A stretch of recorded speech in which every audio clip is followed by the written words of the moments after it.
Friends ನಮಸ್ತೆ ಎಲ್ಲರಿಗೂ. ನಾನು Kanta. Welcome back to my YouTube channel. ನನ್ನ ಎಲ್ಲ ಕತೆ ನಿಮ್ಮ ಜೊತೆ. ಫ್ರೆಂಡ್ಸ್ ಇವತ್ತಿನ ವಿಡಿಯೋಲ್ಲಿ ಇವತ್ತು ಮಿಕ್ಸರ್ ಮಾಡ್ತಾ ಇದ್ದೀನಿ. ಅಂದರೆ ಇಕ್ಕಿದ ಬೇಳೆಯ ಮಿಕ್ಸರ್. ಹೇಗೂ ಈಗ ಅವರೆಕಾಯಿ ಸೀಸನ್ ಅಲ್ವಾ, ಸೀಸನ್ ಮುಗಿಯೋಷ್ಟರಲ್ಲಿ ಅವರೆಕಾಯಲ್ಲಿ ಏನೇನು ರೆಸಿಪಿ ಇದೆಯೋ ಎಲ್ಲ ಮಾಡಿ ಟೇಸ್ಟ್ ಮಾಡೋದು, ಏನೋ ಒಂಥರ ಸವಿಯೋದು ಒಂದು ಎಲ್ಲರಿಗೂ ಇಷ್ಟ ಆಗುತ್ತೆ. ಅದಕ್ಕೆ ಇವತ್ತು ಇದಕ್ಕಿನ ಬೆಳೆಯ ಮಿಕ್ಸರ್ ಮಾಡ್ತಾ ಇದ್ದೀನಿ. ಬನ್ನಿ ಹೇಗೆ ಮಾಡೋದು, ಏನೆಲ್ಲ ಬೇಕು ಅಂತ ನೋಡೋಣ.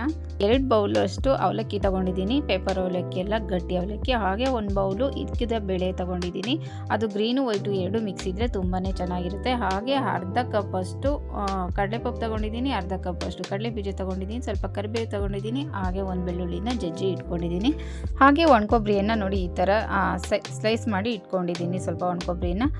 ಇನ್ನು ಉಪ್ಪು, ಚಿಲ್ಲಿ ಪೌಡರ್ ಬೇಕಾಗುತ್ತೆ. ಇನ್ನು ಇದನ್ನೆಲ್ಲ ಫ್ರೈ ಮಾಡೋದಕ್ಕೆ ಎಣ್ಣೆ ಬೇಕಾಗುತ್ತೆ. ಇನ್ನು ಇದಕ್ಕೆ ಗೋಡಂಬಿ, ಬಾದಾಮಿ, ಪಿಸ್ತಾ ಬೇಕಿದ್ರೆ ಎಲ್ಲದನ್ನು ಹಾಕ್ಕೊಬೋದು. ಇಲ್ಲಿ ನಾನು ಯಾವುದನ್ನು ಈಕ್ವಲಾಗಿ ತೊಗೊಂಡಿಲ್ಲ. ಅವಲಕ್ಕಿ ಸ್ವಲ್ಪ ಜಾಸ್ತಿ ತೊಗೊಂಡಿದ್ದೀನಿ. ಇದಕ್ಕಿನ ಬೆಳೆಗಿಂತ ಕಡಲೆ ಬೀಜ, ಕಡಲೆಪಪ್ಪು ಸ್ವಲ್ಪ ಕಡಿಮೆ ತೊಗೊಂಡಿದ್ದೀನಿ.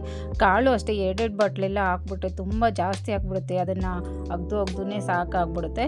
ಅದಕ್ಕೆ ಅವಲಕ್ಕಿ ಸ್ವಲ್ಪ ಜಾಸ್ತಿ ಹಾಕ್ತಾಯಿದ್ದೀನಿ. ಈ ಕಾಳುಗಳೆಲ್ಲ ಸ್ವಲ್ಪ ಕಡಿಮೆನೇ ಹಾಕ್ತಾಯಿದ್ದೀನಿ. ಎಣ್ಣೆನ ಕಾಯೋದಕ್ಕೆ ಇಟ್ಟಿದ್ದೀನಿ ಸ್ಟವ್ ಮೇಲೆ. ಎಣ್ಣೆ ಕಾದಾಗಿದೆ ನೋಡಿ. ಫಸ್ಟು ಇದಕ್ಕಿನ ಬೆಳೆನ ಈ ಥರ ಎಣ್ಣೆಯಲ್ಲಿ ಫ್ರೈ ಮಾಡ್ಕೊತಾ ಇದ್ದೀನಿ. ಇದು ಕಲರ್ ಚೇಂಜ್ ಆಗೋವರೆಗೂ ಫ್ರೈ ಮಾಡ್ಕೊಬೇಕಾಗುತ್ತೆ. ಇದು ಸೌಂಡ್ ಬರ್ತಾ ಇರುತ್ತೆ. ಇದು ನೋಡಿ ಈ ಥರ ಅಲ್ಲಾಡಿಸಿದ್ರೆ ಸೌಂಡ್ ಬರುತ್ತೆ. ಅಲ್ಲಿವರೆಗೂ ನಾವು ಫ್ರೈ ಮಾಡ್ಕೊಬೇಕು ನೋಡಿ. ಫ್ರೈ ಮಾಡೋದಕ್ಕೆ ಈ ಥರ ತೊಗೊಂಡ್ರೆ ತುಂಬ ಈಸಿಯಾಗಿ ಫ್ರೈ ಮಾಡ್ಕೊಬೋದು. ಹಾಗೆ ಡೈರೆಕ್ಟಾಗಿ ಬಾಣಲೆಯಲ್ಲಿ ಹಾಕ್ಬಿಟ್ಟು ಅದನ್ನು ತೆಗೆಯೋದಕ್ಕೂ ಸ್ವಲ್ಪ ಕಷ್ಟ ಆಗುತ್ತೆ. ತೆಗೆಯೋಷ್ಟರಲ್ಲಿ ಒಂದೊಂದು ಸೀದೋಗ್ಬಿಡುತ್ತೆ. ಅದಕ್ಕೆ ಕರಿಯೋದಕ್ಕೆ ನೋಡಿ ಈ ಥರ ಜಾಲರೆನ ತೊಗೊಂಡ್ರೆ ಒಂದೇ ಹದವಾಗಿ ಅದನ್ನು ಫ್ರೈ ಮಾಡ್ಕೊಬೋದು. ಬೇಕಿದ್ರೆ ಸ್ಪೂನಲ್ಲೂ ಈ ಥರ ಎಲ್ಲ ಮಿಕ್ಸ್ ಮಾಡ್ಬೋದು ನೋಡಿ. ಈ ಕಲರ್ ಬರೋವರೆಗೂ ಚೆನ್ನಾಗಿ ಫ್ರೈ ಮಾಡ್ಕೊಬೇಕು. ಈ ಥರ ಸೌಂಡ್ ಬರಬೇಕು, ಅಲ್ಲಿವರೆಗೂ ಫ್ರೈ ಮಾಡ್ಕೊಬೇಕು.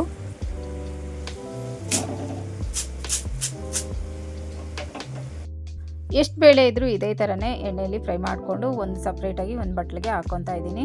ಇದಕ್ಕಿನ ಬೇಳೆ ಆಯಿತು. ಈಗ ಕಡಲೆ ಬೀಜನೂ ಕೂಡ ಅದೇ ಥರ ಫ್ರೈ ಮಾಡ್ಕೊತಾ ಇದ್ದೀನಿ. ಸ್ವಲ್ಪ ಕಲರು ಚೇಂಜ್ ಆಗೋವರೆಗೂ, ಸ್ವಲ್ಪ ಕ್ರಿಸ್ಪಿ ಆಗೋವರೆಗೂ. ಅದು ಕಲರ್ ನೋಡಿದ ತಕ್ಷಣವೇ ಗೊತ್ತಾಗುತ್ತೆ ಅದು ಫ್ರೈ ಆಗಿದೆ ಕರೆಕ್ಟಾಗಿ ಅಂತ. ಕಡಲೆ ಬೀಜನೂ ಫ್ರೈ ಮಾಡಿಕೊಂಡು ಬೌಲ್ಗೆ ಹಾಕ್ತಾ ಇದ್ದೀನಿ.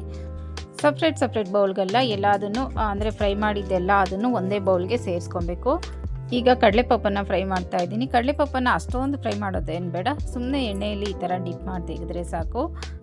ಇನ್ನು ಸ್ವಲ್ಪ ಟೇಸ್ಟ್ ಚೆನ್ನಾಗಿ ಬರಲಿ ಅಂತ ಸ್ವಲ್ಪ ಲೈಟಾಗಿ ಫ್ರೈ ಮಾಡಿಕೊಂಡ್ರೆ ಸಾಕು ಕಡಲೆಪಪ್ಪನ್ನು ನೋಡಿ. ಈ ಥರ ಕಡಲೆಪಪ್ಪು, ಕಡಲೆ ಬೀಜ ಆಯಿತು, ಇದಕ್ಕಿನ ಬೇಳೆನ ಆಯಿತು. ಈಗ ಕೊಬ್ಬರಿನ ಅದೇ ಥರ ಫ್ರೈ ಮಾಡ್ಕೊತಾ ಇದ್ದೀನಿ. ಕೊಬ್ಬರಿನೂ ಅಷ್ಟೇ ಸ್ವಲ್ಪ ಚೆನ್ನಾಗಿ ಫ್ರೈ ಮಾಡ್ಕೊಬೇಕು. ಅದು ಕಲರ್ ಚೇಂಜ್ ಆಗೋವರೆಗೂ, ಬ್ರೌನ್ ಕಲರ್ ಬರೋವರೆಗೂ ಕೊಬ್ಬರಿನ ಫ್ರೈ ಮಾಡ್ಕೊಬೇಕಾಗುತ್ತೆ. ಕೊಬ್ಬರಿನ ಚೆನ್ನಾಗಿ ಫ್ರೈ ಮಾಡಿದ್ರೇ ಅದು ಟೇಸ್ಟ್ ಇರೋದು. ಅದಕ್ಕೋಸ್ಕರ ಅದನ್ನು ಫ್ರೈ ಮಾಡಿ ಮಿಕ್ಸಿಂಗ್ ಬೌಲ್ಗೆ ಹಾಕ್ತಾಯಿದ್ದೀನಿ. ಈಗ ಜಜ್ಜಿಟ್ಕೊಂಡಿರೋಂಥ ಬೆಳ್ಳುಳ್ಳಿನ ಫ್ರೈ ಮಾಡ್ತಾಯಿದ್ದೀನಿ. ಇದು ಅಷ್ಟೇ ಚೆನ್ನಾಗಿ ಸ್ವಲ್ಪ ಫ್ರೈ ಮಾಡ್ಕೊಬೇಕು, ಕಲರ್ ಚೇಂಜ್ ಆಗೋವರೆಗೂ. ಅದು ಬೆಳ್ಳುಳ್ಳಿಗೆ ಕ್ರಿಸ್ಪಿ ಆಗೋವರೆಗೂ ಫ್ರೈ ಮಾಡ್ಕೊಬೇಕು. ಆ ಮಿಕ್ಸರ್ ತಿನ್ನುವಾಗ ಮಧ್ಯೆ ಒಂದೊಂದು ಪೀಸ್ ಸಿಗ್ತಾ ಇದ್ದರೆ ಆ ಬೆಳ್ಳುಳ್ಳಿ ತುಂಬಾ ಟೇಸ್ಟ್ ಆಗಿರುತ್ತೆ. ಅದಕ್ಕೆ ಅದು ಸಾಫ್ಟಾಗಿದೆ ಚೆನ್ನಾಗಿರಲ್ಲ. ಅದು ತಿನ್ನುವಾಗ ಕ್ರಿಸ್ಪಿಯಾಗಿ ಸಿಗಬೇಕು ಬಾಯಿಗೆ. ಅದಕ್ಕೋಸ್ಕರ ಇದನ್ನು ಅಷ್ಟೇ ಕಲರ್ ಚೇಂಜ್ ಆಗೋವರೆಗೂ ನೋಡಿ ಈ ಥರ ಬ್ರೌನ್ ಕಲರ್ ಬರೋವರೆಗೂ ಚೆನ್ನಾಗಿ ಫ್ರೈ ಮಾಡ್ಕೊಬೇಕು. ಅದು ಇನ್ನೂ ಫ್ರೈ ಆಗ್ತಾ ಇದ್ದಂಗೆ ಅದ್ರ ಜೊತೆನೇ ಕರಿಬೇವನ್ನ ಫ್ರೈ ಮಾಡ್ಕೊಬೇಕಾಗುತ್ತೆ. ಸ್ವಲ್ಪ ನಾನು ಒಣಗಿರೋಂಥ ಕರಿಬೇವನ್ನ ಹಾಕ್ತಾಯಿದ್ದೀನಿ.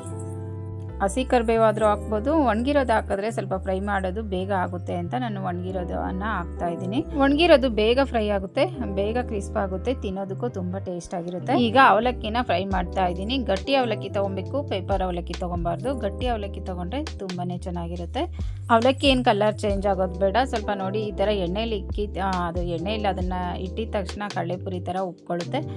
ಆಗ ಚೆನ್ನಾಗಿ ಒಂದು ಸಾರಿ ಡಿಪ್ ಮಾಡಿದ್ರೆ ಸಾಕು, ಅವಲಕ್ಕಿ ಫ್ರೈ ಆಗಿಬಿಡುತ್ತೆ. ಸಾಕು ನೋಡಿ, ಇದಾಗಿದೆ. ಸ್ವಲ್ಪ ಕಡಿಮೆ ಹಾಕ್ಕೊಂಡ್ರೆ ತುಂಬ ಚೆನ್ನಾಗಿ ಫ್ರೈ ಆಗುತ್ತೆ. ನಾನು ಸ್ವಲ್ಪ ಜಾಸ್ತಿ ಹಾಕಿದ್ದೀನಿ, ನೀವಿನ್ನೂ ಸ್ವಲ್ಪ ಕಡಿಮೆನೇ ಹಾಕ್ಕೊಳ್ಳಿ, ಚೆನ್ನಾಗಿ ಫ್ರೈ ಆಗುತ್ತೆ. ಎಲ್ಲ ಅವಲಕ್ಕಿನೂ ಇದೇ ಥರ ಫ್ರೈ ಮಾಡಿಕೊಂಡು ಮಿಕ್ಸಿಂಗ್ ಬೌಲ್ಗೆ ಹಾಕ್ತಾಯಿದ್ದೀನಿ. ಈಗ ಒಂದು 3-4 ಬ್ಯಾಡಗೆ ಮೆಣಸಿನ್ಕಾಯಿನೂ ಫ್ರೈ ಮಾಡಿ ಹಾಕ್ತಾಯಿದ್ದೀನಿ. ಖಾರ ಮೆಣಸಿನ್ಕಾಯಿ ಇಲ್ಲ, ಇದು ಬ್ಯಾಡಗೆ ಮೆಣಸಿನ್ಕಾಯಿ. ಖಾರಕ್ಕೆ ಚಿಲ್ಲಿ ಪೌಡ್ರನ್ನು ಹಾಕ್ತಾಯಿದ್ದೀನಿ. ಈಗ ಎಲ್ಲದನ್ನು ಫ್ರೈ ಮಾಡಿದ್ದಾಯಿತು. ಈಗ ಟೇಸ್ಟ್ಗೆ ಎಷ್ಟು ಬೇಕೋ ಅಷ್ಟು ಚಿಲ್ಲಿ ಪೌಡರ್ ಮತ್ತು ಸಾಲ್ಟನ್ನು ಹಾಕ್ಕೊಂಡು, ಕಲರ್ಗೆ ಸ್ವಲ್ಪ ಟರ್ಮರಿಕ್ ಪೌಡರ್ ಹಾಕ್ಕೊಂಡು ಚೆನ್ನಾಗಿ ಮಿಕ್ಸ್ ಮಾಡಿದರೆ ರೆಡಿ ಆಯಿತು ಇದಕ್ಕಿನ ಬೇಳೆ ಮಿಕ್ಸರ್. ಅನ್ನ ಸಾಂಬಾರು, ಅನ್ನ ರಸಮ್, ಟೀ ಜೊತೆ ಇದು ಈವ್ನಿಂಗ್ ಸ್ನ್ಯಾಕ್ಸ್ಗೂ ಚೆನ್ನಾಗಿರುತ್ತೆ ಮತ್ತು ಮಧ್ಯಾಹ್ನ ಊಟ, ರಾತ್ರಿ ಊಟಕ್ಕೂ ನಂಚ್ಕೊಳ್ಳೋದಕ್ಕೂ ಚೆನ್ನಾಗಿರುತ್ತೆ.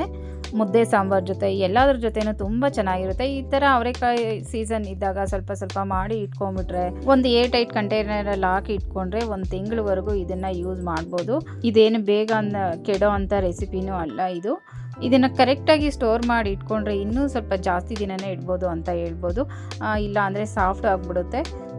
ಎಲ್ಲಾದರೂ ಟ್ರಾವೆಲ್ ಮಾಡುವಾಗ ಎಲ್ಲ ಈ ಥರ ಮಾಡ್ಕೊಂಡು ಹೋದರೆ ದಾರಿ ಉದ್ದಕ್ಕೂ ತಿನ್ಕೊಂಡು ಹೋಗೋಕ್ಕೂ ತುಂಬಾ ಚೆನ್ನಾಗಿರುತ್ತೆ.